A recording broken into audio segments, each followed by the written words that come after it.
বাবারে বাবারে কেন ভাগ করছে আর ওদের ভাগাভাগি হয় না, ওদের বউ ভাগ হচ্ছে। থাম তো ভাই, লোকে গাড়ি কেনে বাড়ি কেনে শেয়ারে ব্যবসা করে, বউর ব্যবসা কেউ দেখেছেন? এদের রাতে স্বামী দিনে ভাসুর, জড়িয়ে জড়িয়ে ধরছে শ্বশুর। হ্যাঁ, এদের সম্পর্ক ভালো রে, সম্পর্ক ভালো রে। আমি লজ্জাতে বাঁচি না, সম্পর্ক ভালো রে, লজ্জাতে বাঁচি না, সম্পর্ক ভালো। দাদু তুমি রাগ করো না, আমায় ভুল বুঝো না, তুমি রাগ করো না, আমায় ভুল বুঝো না। তুমি রাগ করো না, আমায় ভুল বুঝো না। অকারণে মনে যেন, অকারণে মনে যেন ব্যথা পেও না, তুমি রাগ করো না, আমায় ভুল বুঝো না। তুমি রাগ করো না, আমায় ভুল বুঝো না। এই গেল তোমার কথা গো তোমারে জানাই, বলতে বলতে আর এক কথা আমায় বলে যায়, আমার কলি যুগে গৌর হরি এলো, একদিন আমার সচি মাতা বলেছিল ভালো, ওরে নিমাই যাস না চলে নদী আছে রে হাই, আমার নিমাই বলে সচি মাতা কানতে লেগে যায় নাকি, সচি মাতার কাছে নিমাই আমার বলে, মা জননী কেঁদো না গো জামাই কথা বলে, যখন তুমি ডাকবে মাতা তোমার কাছে গাই, আমি সেইখানেতে হাজির হব গো শোনোই আমার ঠাই, সচি মাতার রন্ধনে বিষ্ণু প্রিয়ার শয়নে, নাম সংকীর্তনের মাঝে শিবা সঙ্গী নাই থাকব নয় তো কথা মিছে, চার জায়গাতে থাকবো আমি ভেবে দেখো মনে, আমি কথা দিলাম আজকে বলো অতি যতনে। সেদিন গৌরহরি পতির ধর্ম, সতীব্রতা পতিব্রতা সতী বলো স্বামী তোমার যাওয়ার সময় তোমার ওই পায়ের খড়ম দুটো আমাকে দিয়ে যেও নাকি বাবা। চিন্তা করে দেখো আমার যুগের কলিতে নারী শ্রেষ্ঠ পতিব্রতা সতী কত সুন্দর তার পতিকে বাঁচিয়ে রেখেছে এই জগতের মধ্যেখানে। গৌরহরি বলেছিল, বিষ্ণু প্রিয়া গো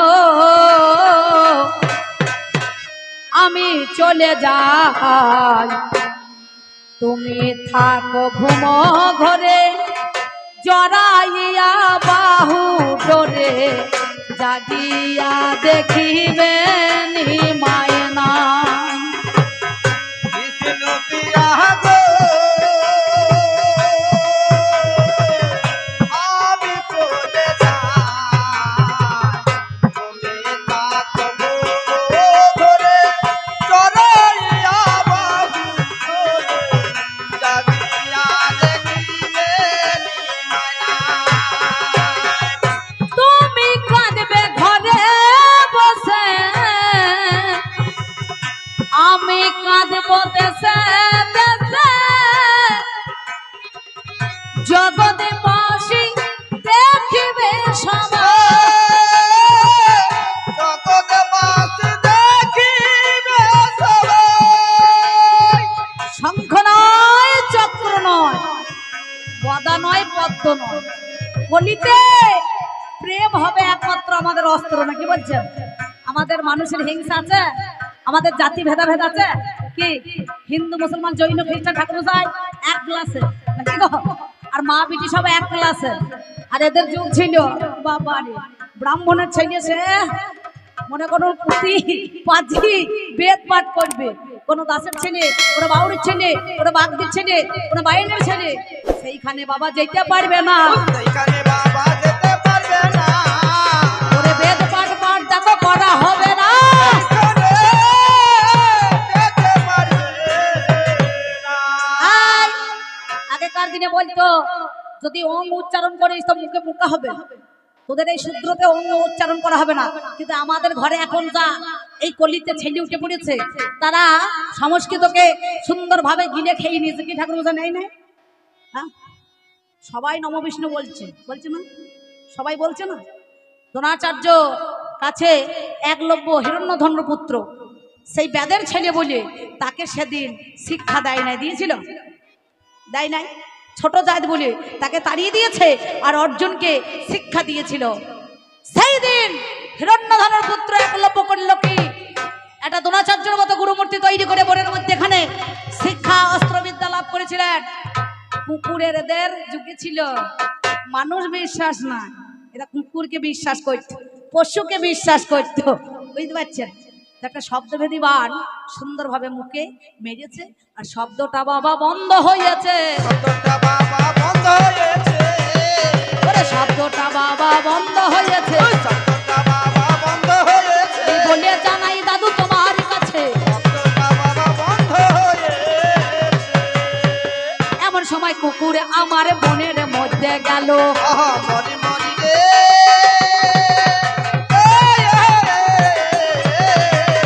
এমন সময় মনের মধ্যে গেল। ওরে এমন সবাই কুকুর রে বনের মধ্যে গেল। আহা মরি মরি রে, এমন সময় মনের মধ্যে গেল। আমার অর্জুন সেটাই ও বাবারে লক্ষ্য করেছিল।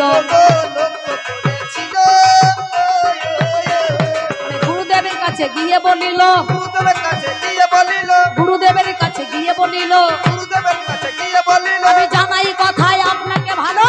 গুরুদেবের কাছে গিয়ে বলি। অর্জুন বলছে, গুরুদেব এই অস্ত্রবিদ্যা একমাত্র আমি ছাড়া কেউ জানে না, আমার আড়ালে আপনি কাকে শিক্ষা দিলেন? দ্রোণাচার্য বললেন, আমি তো কাউকে শিক্ষা দিইনি। বলল, অসম্ভব। এই যে শব্দভেদী বাণ, যেন শব্দ বন্ধ হয়ে যায়, সঙ্গে সঙ্গে ওই কুকুরটা ইশারা করে বনের মধ্যে নিয়ে চলে গেল। তখন দেখছে একলব্য সেইখানে রয়েছে। বলে, কে বাবা তুমি? বলে, আমি হিরণ্যধনের পুত্র একলব্য। বলে, এই অস্ত্রবিদ্যা তুমি কোথায় শিখলে? বলে, আমার গুরুদেবের কাছে, আমার শিক্ষা গুরু দ্রোণাচার্য। বলে, তাই নাকি? একটা মাটির মূর্তি তৈরি করেছিল দ্রোণাচার্য। বলে, এক কাজ করো, গুরুর কাছে যখন তুমি শিক্ষা নিলে, চাল্লাকি করিয়ে, কত চাল্লাকি জাত দেখুন ওদের যুগে, সঙ্গে সঙ্গে সাথে সাথে বললো, এক কাজ করো, তুমি যখন আমার কাছে অস্ত্রবিদ্যা শিখেছো, তুমি আমাকে গুরু দক্ষিণা দিয়ে দাও। বললো, কি দক্ষিণা দেবো? বললো, তোমার ডান হাতের এই বৃদ্ধাঙ্গুলিটা অমনি বাবা কেটে দিতে হবে। বাবা কেটে দিতে হবে। কেন বলুন দেখিনি? যাতে বেদের ছেলেরা এইভাবে তীর না ধরতে পারে নাকি? চাল্লা কি করি, কম বলে লোম বাঁচা হবে না, কি বলছেন? এদের যা কর্ম আর এদের যা সেকালে মনে করুন যা কথা, কথার নাই লতা পথা, ব্যাঙে দই চিড়ে খায়, আর মা আই বুড়ো থাকতে মেয়েরা শ্বশুর বাড়ি যায়। এদের কত কথা দেখেছেন? হ্যাঁ, রাতে স্বামী দিনে ভাসুর জড়িয়ে জড়িয়ে ধরছে শ্বশুর, তাহলে রাতে স্বামী দিনে ভাসুর আর জড়িয়ে জড়িয়ে ধরছে শ্বশুর। আর আমাদের শ্বশুর কি বলে গো, বৌমাকে হ্যাঁ মেয়ের মতো চোখে দেখে নাকি? হ্যাঁ, আমাদের তো বৌমা নয়, একটা করে বৌমা। ঠান্ডা মেশিনে রাখতে হয়। আমার যুগে সব মেপে মেপে কাজ, ফ্রিজ আছে, এসি আছে, কত সুন্দর ঠান্ডা জল খাওয়াবো তোমাকে, বুঝতে পারছো? তোমার যুগে ঠান্ডা মেশিন ছিল না। তোমার গোটা বডিটা যদি ফ্র্যাকচার হয়ে যায়, কিংবা আমারই হয়, পা ভেঙে গেলে পারে, গুঁড়িয়ে গেলে পারে, বোলপুরে আমাদের বিখ্যাত ডাক্তার আছে, হাড়ের ডাক্তার মানুষ ভরচা, কি যদি একবার দেখে তো সারা জীবন লাইফ একবার ভালো ঝরঝরে হয়ে যাবে, আর না দেখে তো মাছ যদি ধরতে চলে যায় 4 দিন পরই থাকতে হবে, বুঝতে পেরেছ? আমি কি বলিব ভাবের কথা, কি বলিব ভাবের কথা, রে দাদু ভাই। আমরা অন্ধকে চক্ষু দান, বোবাকে বাক্য দান, কালাকে শ্রবণ শক্তি দান করেছি। দিশাই চলুন, আয় ডোনেশন করুন সুন্দরভাবে। তুমি চোখে তোমার যে কম দেখছো, একটা চশমা নিয়ে তো দেখলাম আজ গাবো চেঞ্জ, আর বাবা রে চেঞ্জ, কালার চেঞ্জ হয়ে যাবে। চোখে ছানি পড়েছে না কি হয়েছে?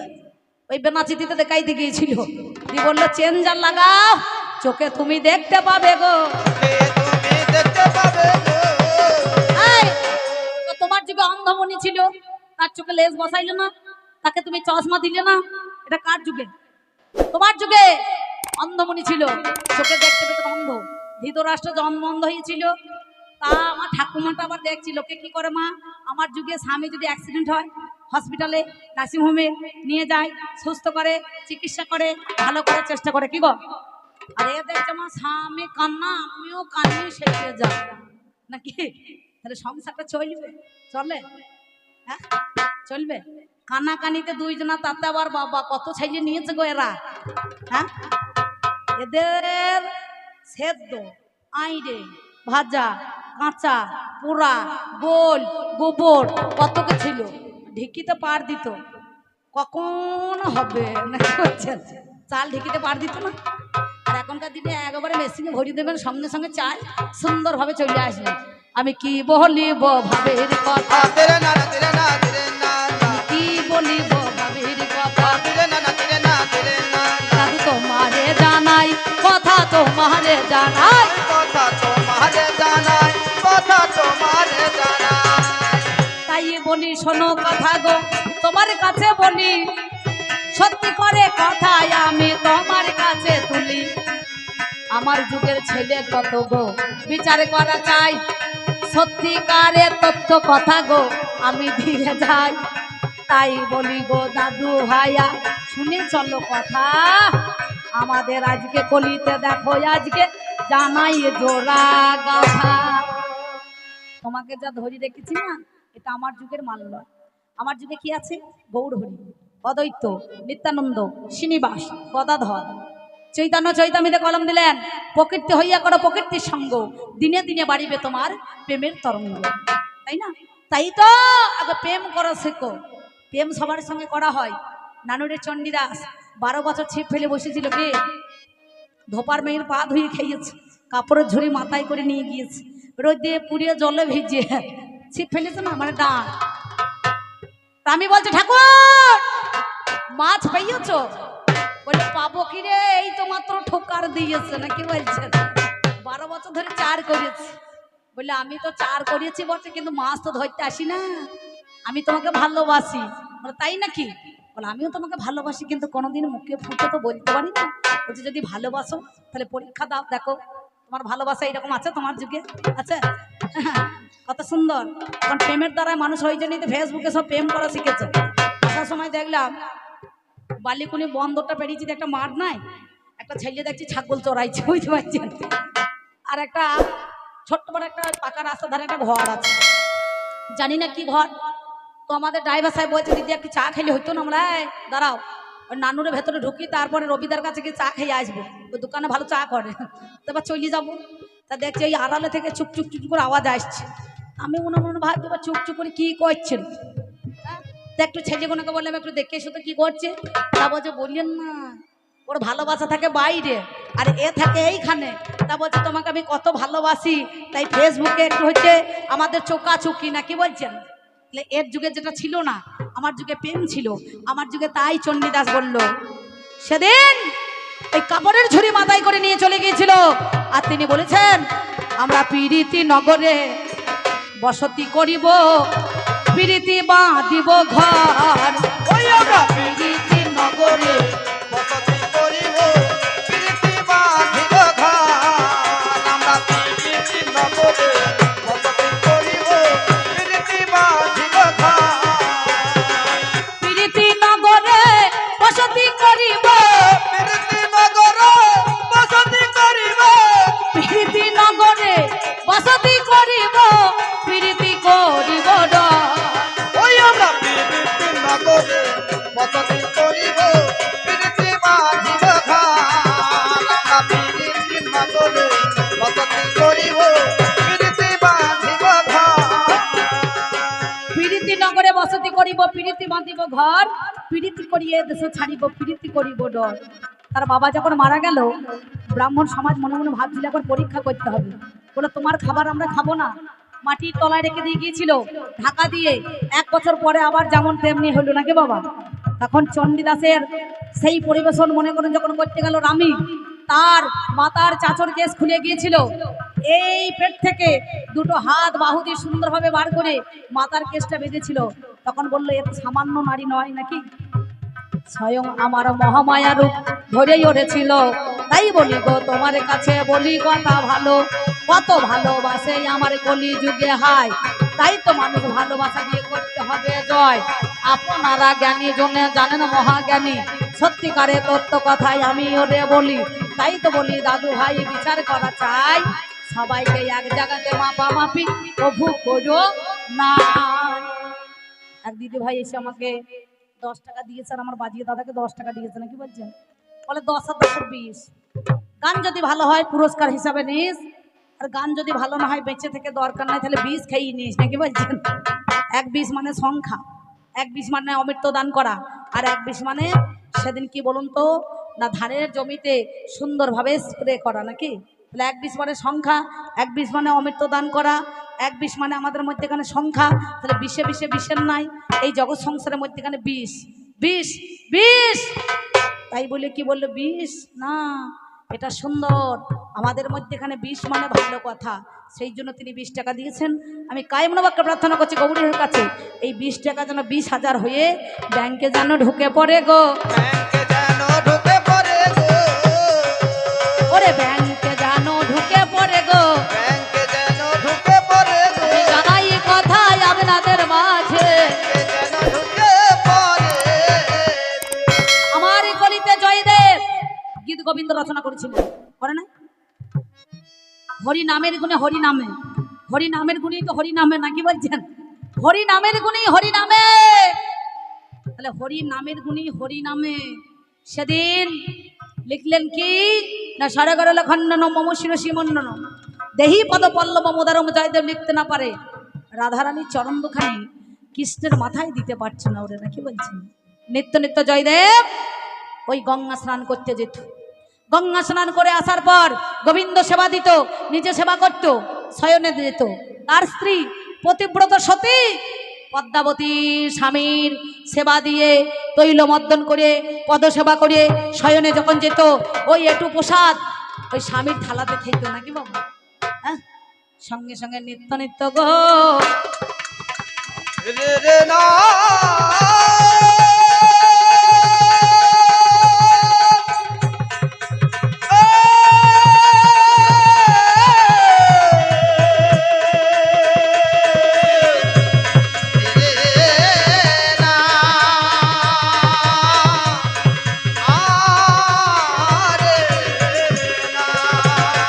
নিত্য নিত্য স্নান করিবারে যায়,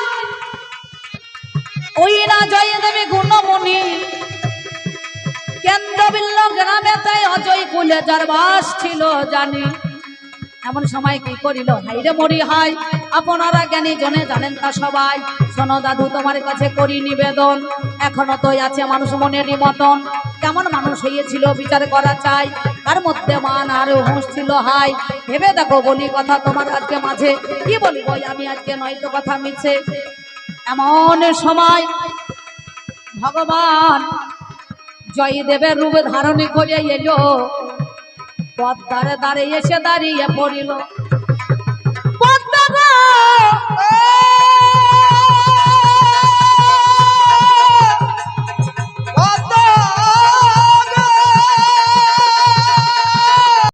ঝরতে যাবে জানাই কথাই আপনাদের তটে, আর বৈশাখী ঝড় উঠে যাবে। তাই সেই যেমন হরিদাস 22 বাজারে বেত্রাঘাত করেছিল, তাকে হরিনাম ছাড়ার জন্য বলেছিল, বলল আমি হরিনাম ছাড়তে পারবো না, আমি জবনের ঘরে যতই মনে করুন আমি লালন পালন হয়েছি। একে বলছে তোরা মুসলমান এক কাজ কর, 5 ওয়াক্ত নামাজ পড়। বলে 5 ওয়াক্ত নামাজ কি পড়া যায়? আমি এই আল্লাহর কথা বলতে গিয়ে হরির কথা বের হয়, তো 22 বাজারে বেত্রাঘাত বেরিয়ে তাকে জলের মধ্যে ফেলে দিয়েছিল, নাকি বলছেন? ভাসতে ভাসতে এসেছিল কোথায়, নবদ্বীপের মধ্যে এখানে। তখন দেখছি কৃষ্ণ নাম করে ফুলে ফেপে উঠছে, নাকি বাবা? এর প্রাণ নিশ্চয়ই আছে, তো ভাসছে জলে, এত মার বেড়েছে। তখন সেখানে অদ্বৈত নিয়ে গিয়ে তার কর্ণেতে দীক্ষা দিয়েছিল জিহ্বালিঙ্গের দ্বারায়। সেদিন দীক্ষা দিয়ে ওই হরিদাসকে আবার বাবা বাঁচিয়ে আনলো। ওই আমার বাবা বাঁচিয়ে আনলো। কি করিল সবাই মিলে, হাইরে মরি হাই, হরিদাস বেনাপোলের জঙ্গলে একটাই আশ্রম করে ভাই, আশ্রমের মতো করেছে। সেইখানে 3 লক্ষ বার নাম জপ করে তিনি, 3 লক্ষ নাম যেমন করে জপ করিল গয়ুনি। 1 লক্ষ উচ্চ স্বরে 1 লক্ষ করে ধরে, আর 1 লক্ষ মালার মধ্যেখানে দেখো বিচার করিয়ে মালা 3 লক্ষ বার।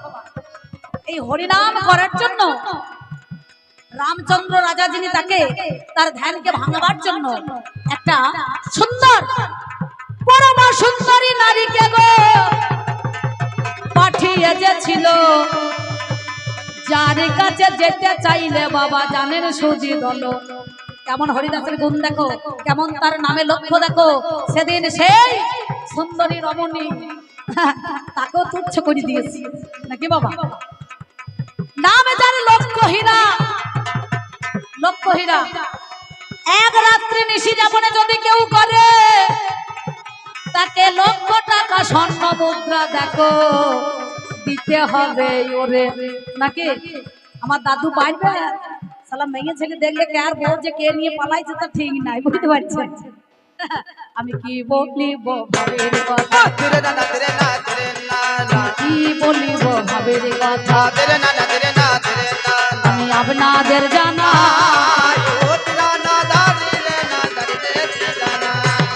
ভাবের ঘরে ভাব লাগাই দাদু তোমায় বলে যা।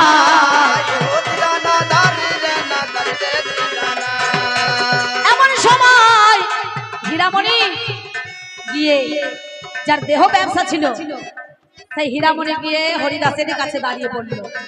হরিদাসের কাছে খবর চলে গেল, বলল তোমার দরজায় হীরামণি এসেছে। হরিদাস বলছে আমি 3 লক্ষ বার নাম জপ করার পর যদি সময় পাই তবেই দেখা করতে পারবো।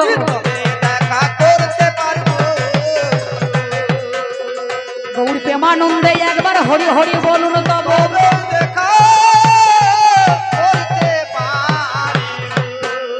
এমন সময় বলে কথা শোনো গুণমণি।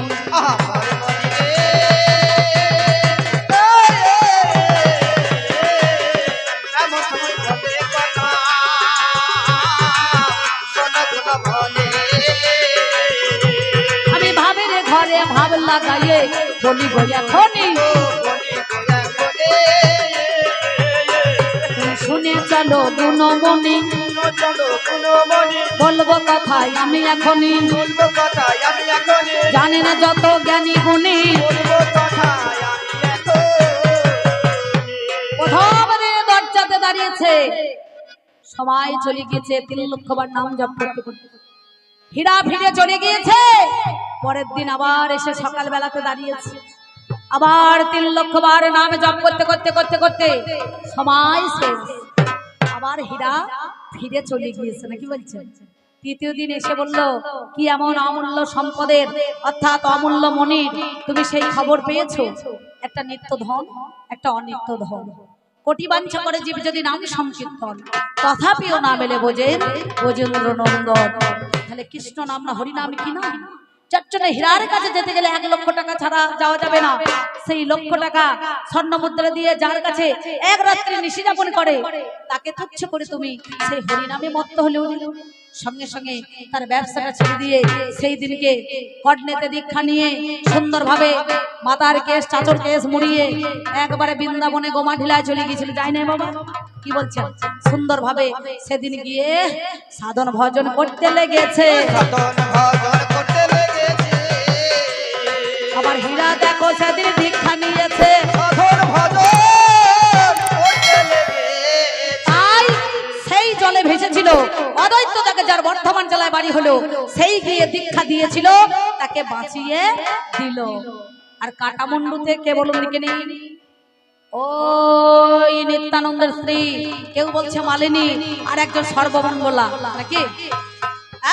সেই সর্বমঙ্গলা নামে বিবর হয়ে এত মোহিত হয়ে গেছে তার মন, সঙ্গে সঙ্গে নাম শ্রবণ করে সেই হামাগুড়ি গুড়ি ছেলে দিয়ে যখন গেল, সেই ছেলেটাকে লাউ ভেবে অমনি বাবা কেটেছিল।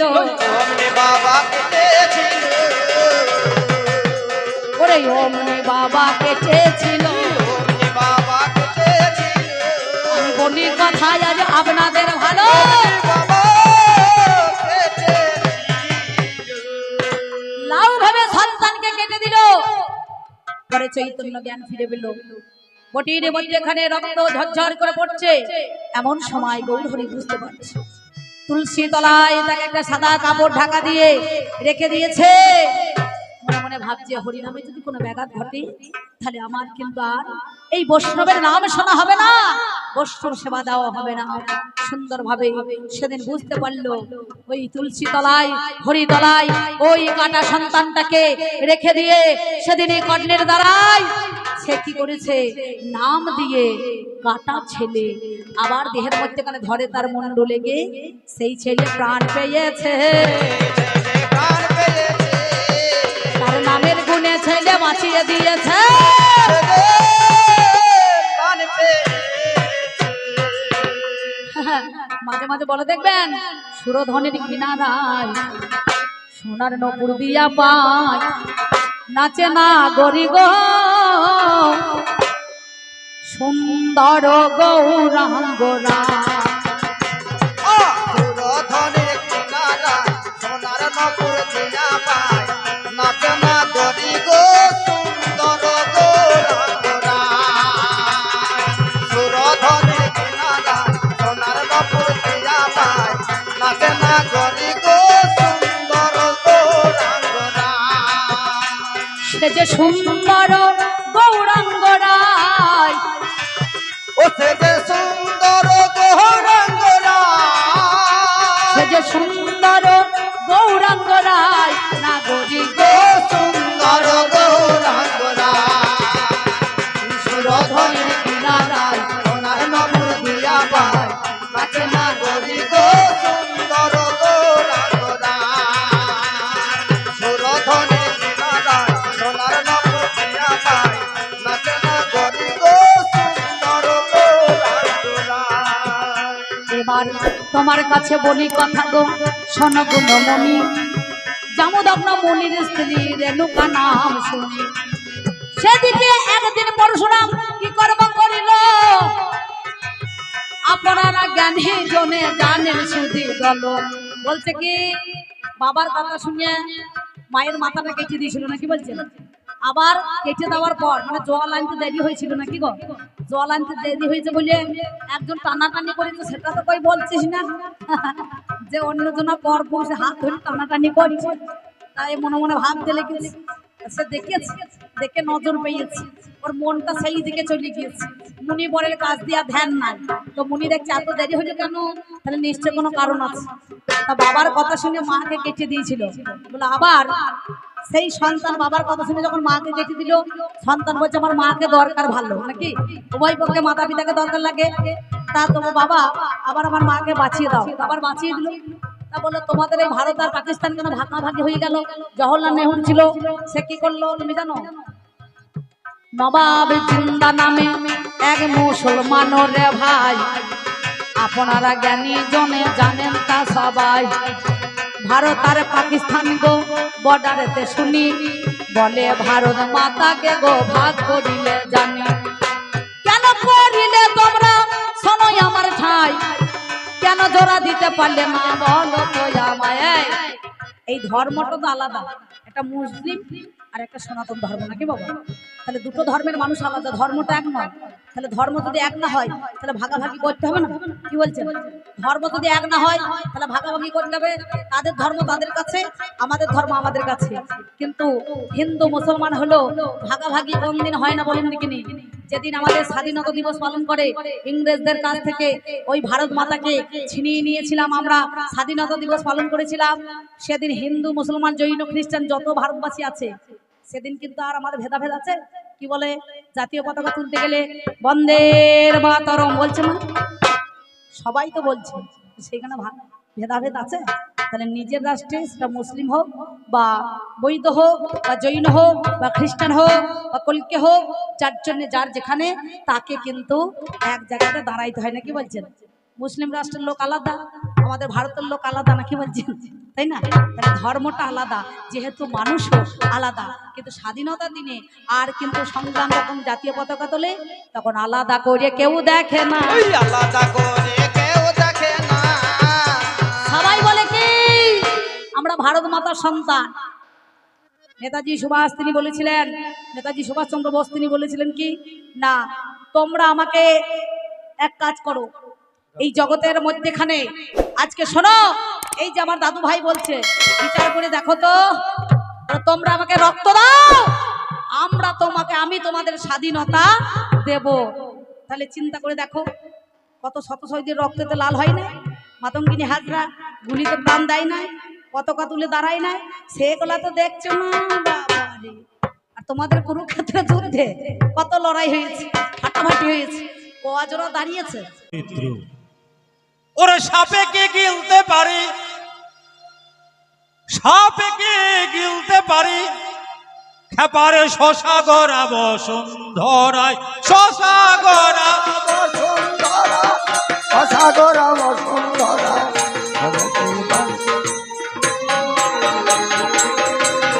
বালির মাঝে আটকে কি জল মাঝে আছে কি মাঝের মাঝে। আমি হলাম কর্ণ, আমি আগের জন্মে ছিলাম নরনারায়ণ দেব, ভগবানের ভাই। আমাদেরকে আসতে হলো দুনিয়ার পরে। কেন? এই দুনিয়াকে রক্ষার তরে যতই আমার দেবতার দল এসে পৌঁছালেন পৃথিবীতে, এই ধরনীতে ধর্ম রক্ষা করার তরে, এটা জানেন জ্ঞানীজন। আমি জন্ম নেব কোন দরে, কেমন করি? ওরে রজবীর্য জন্ম আমার নয়,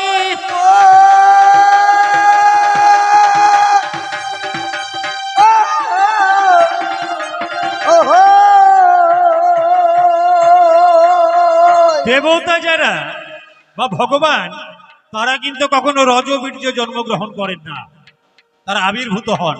আমাকেও আবির্ভূত হতে হলো। আমি বলেছিলাম আগের পালায় বলবো না, এখন বলা যাবে না, তাহলে গান থাকবে না। সেই কথা বলবো শেষকালে। আমি এক এক করে বলে যাবো, আপনাদের শোনাইব, শুনে যাবেন। আজকে সুধী দলে কে আমি, আমাকে কে ভাই আমার জন্মদাতা, ওগো কে ভাই আমার মাতা পিতা। আপনাদের কাছে বলে যাই, বড় দুঃখের চরিত্র আমার, এ কথা মিথ্যা নয়। আমার মা কি, আমি কোথা থেকে জন্ম নিলাম? শোনো অর্জুন, তোমার মাঝে তোমার যে মা, সে তো আমারই মা, এটা মিথ্যা কথা নয়। শুনে চলো অর্জুন ভাই, তোমার কাছে গায়। আমার মা কুন্তি, তোমার যে মা কুন্তি, আমার মা কুন্তি। ওগো কুন্তি যখন ছোট ছিল, একটা ঋষির আশীর্বাদ পেল। আশীর্বাদ ভালো সেজন পাই, একটা ঐশ্বরিক শক্তি পেল। তোমার কাছে বলবো ভালো, সেইগুলো কথা তোমার আজকে শোনা যায়। কি শক্তি পেল? কুন্তি ইচ্ছা করলে ওগো যে কোনো দেবতা কি আহ্বান করিবারে পারে, আর দেবতাদের আনতে পারে কুন্তি ধরে ধরে। যখন কুমারী কুন্তি দেবী গো, এটা মিথ্যা কথা নয়।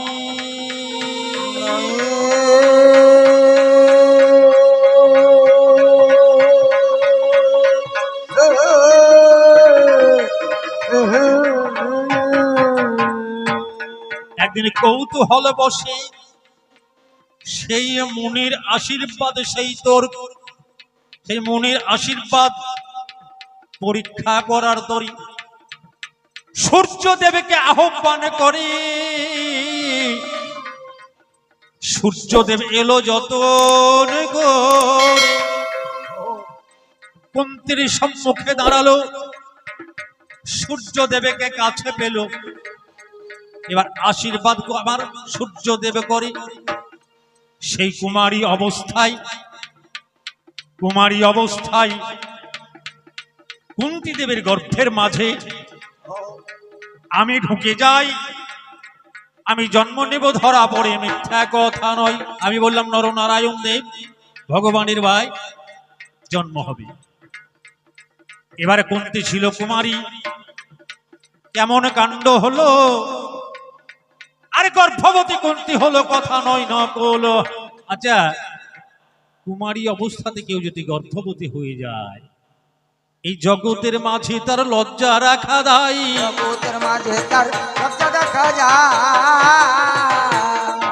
ওগো জগতের মাঝে তার লজ্জা রাখা যায়। জগতের মাঝে তার লজ্জা রাখা যায়। এটা একটা মহাভারত বলল, কিন্তু মহাভারতের অনেকগুলো খণ্ড আছে, অনেকগুলো পর্ব আছে, অনেকের লেখা মহাভারত আছে।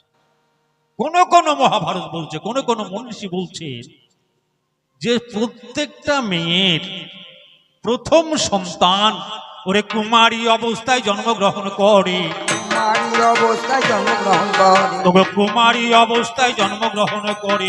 কুমারী অবস্থায় জন্মগ্রহণ করে। আমি বলে যাই কথা প্রকাশ, ওরে কুমারী অবস্থায় জন্মগ্রহণ করে। প্রত্যেকটা মেয়ের প্রথম সন্তান গর্ভে আসে কুমারী অবস্থায়। এখানে কুমারী মানে যার বিয়ে হয়েছে প্রথম, সে কিন্তু কুমারী অবস্থাতেই থাকে। তাহলে আমি গর্ভে এলাম। এবার কুন্তী লজ্জা পাচ্ছে যে আমার কুমারী অবস্থায় গর্ভে সন্তান এসেছে, আমি কি করি এবে কেমনেতে থাকি ভবে। কি করি ভেবে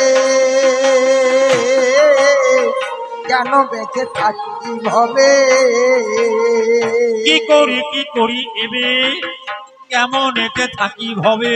আমি কি করি এবে কেন বেঁচে থাকি ভবে। কেমনেতে গর্ভ পালন করি। আমি কেমনেতে গর্ভ পালন করি। কুন্তী দেবী করলেন কি, এবার গোপনেতে গর্ভ প্রতিপালন করি। ওগো গোপনেতে কুন্তী গর্ভ প্রতিপালন করি। 10 মাস 10 দিনে পূর্ণ হলো আমার বিশ্ব চরাচরি। জন্ম নিল একটি ছেলে, এটা জানেন মহাশয়। যেটা মহাভারত বলছে কথা মিথ্যা কিছু নয়। এবার কি করব এই ছেলেকে। কেউ কেউ বলে যে কুন্তীর কর্ণমূল থেকে নাকি এই ছেলেটা জন্মেছিল, কান দিয়ে জন্মেছিল। না, কান দিয়ে জন্মেছিল এই কথাটা ঠিক না, কারণ কান দিয়ে কোনো সন্তানের জন্ম হতে পারে না। কোনো সন্তানের জন্ম হতে পারে না। ওরে কোনো সন্তানের জন্ম হতে পারে না। কোনো সন্তানের জন্ম হতে পারে না। আমি করে জানাই হেথায় আলোচনা কোনো সন্তানের জন্ম হতে পারে না। তাহলে কান দিয়ে জন্ম হলো এই কথাটার ব্যাখ্যা কিরকম দেবেন। যে কোনো কুমারী মেয়ের যদি সন্তান জন্মগ্রহণ করে তাহলে তাকে কানীন পুত্র বলা হয়। কি বলা হয়? যে কোনো কুমারী মেয়ের কোনো কারণে যদি সন্তান জন্মগ্রহণ করে তাহলে তাকে কানীন পুত্র বলা হয়, কানীন পুত্র। তার থেকে কর্ণ কথাটা এসেছে।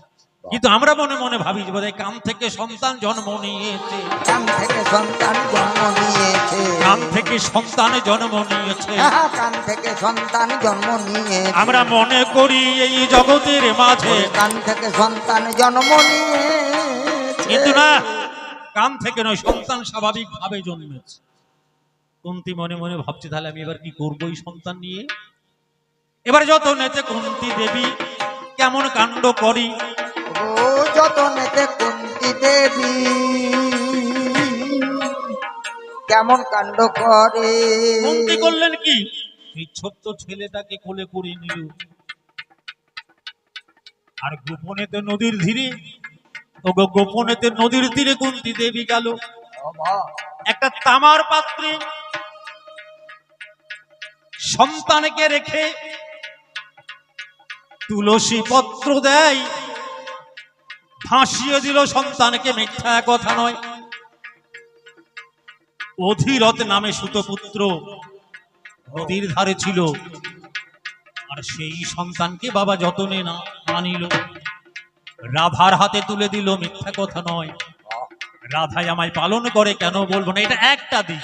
আবার কেউ কেউ বলে, আমি বলি সনাতন শাস্ত্র, এই হিন্দু শাস্ত্র করে নানা মুনির নানা মদ গো, মনের নানা মন গো, ওগো নানা মুনির নানা মদ গো, নানা মনের নানা মত গো, নানা মুনির নানা মদ।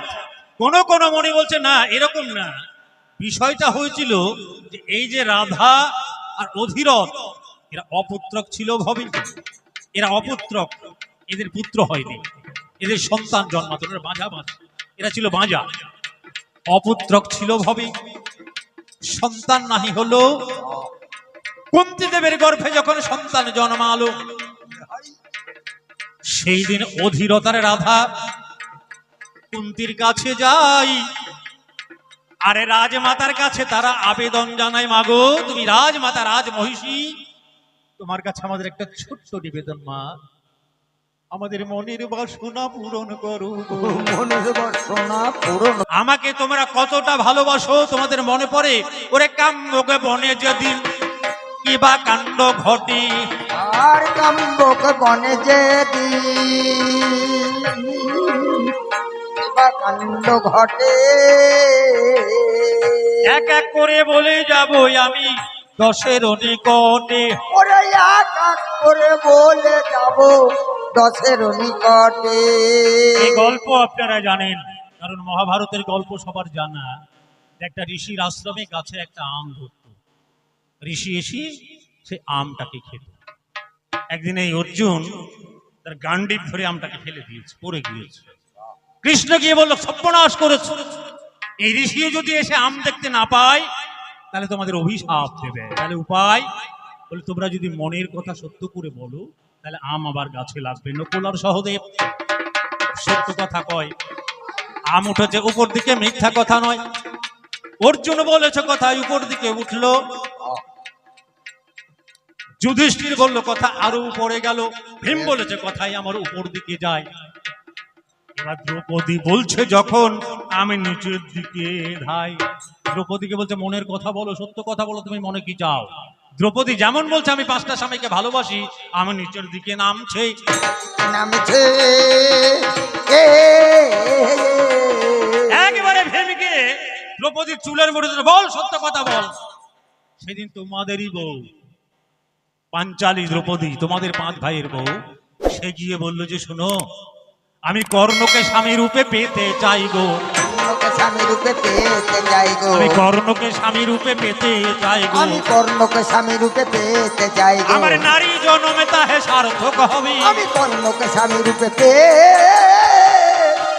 চাই গো। আমি সবার কাছেই আবেদন করব। আম গাছে লেগে গিয়েছে, আমি সবার কাছে আবেদন করব, যারা এখানে গান শুনছেন আপনারও এই কথাটাকে একটু মেনে নিন, যে আমরা প্রত্যেকে যেন কর্ণকে স্বামী রূপে গ্রহণ করতে পারি। এর মধ্যে একটা মহাভারতের তত্ত্ব কথা লুকিয়ে আছে।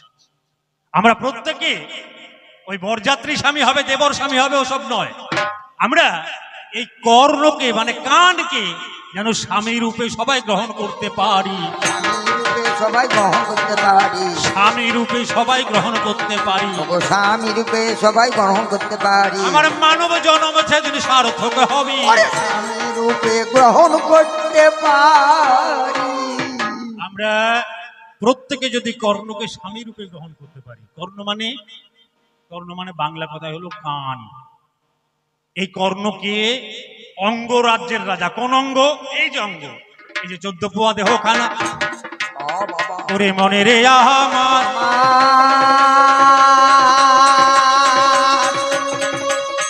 মনে রে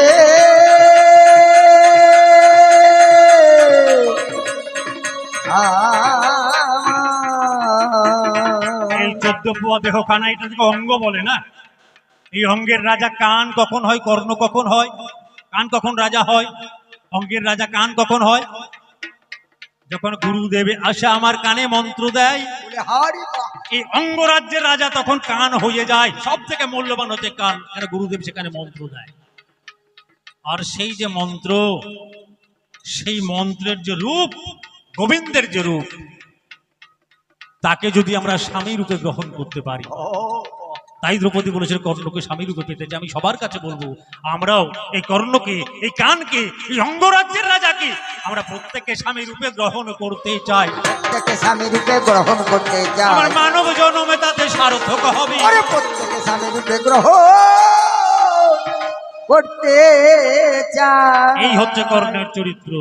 এবারে সম্মুখ সমরে যুদ্ধ লাগে কুরুক্ষেত্রে। ওকে যুদ্ধ লাগে কুরুক্ষেত্রে, সম্মুখ সমরে, মিথ্যা কথা নয়। ওকে অর্জুনের সঙ্গে যুদ্ধ কেন বলবো না, রথের চাকা তুলছে, মহাভারত আলী করছে, আর বান মেরেছে অর্জুন পৃষ্ঠ দেশে, লাগবেই তো বান, লেগে গিয়েছে। মাকে কথা দিয়েছিলাম, প্রতিঘাত করিনি, প্রতিরোধ করিনি। অর্জুন ভাবছে আমি জিতে গেলাম। কে জিতেছে আর কে হেরেছে?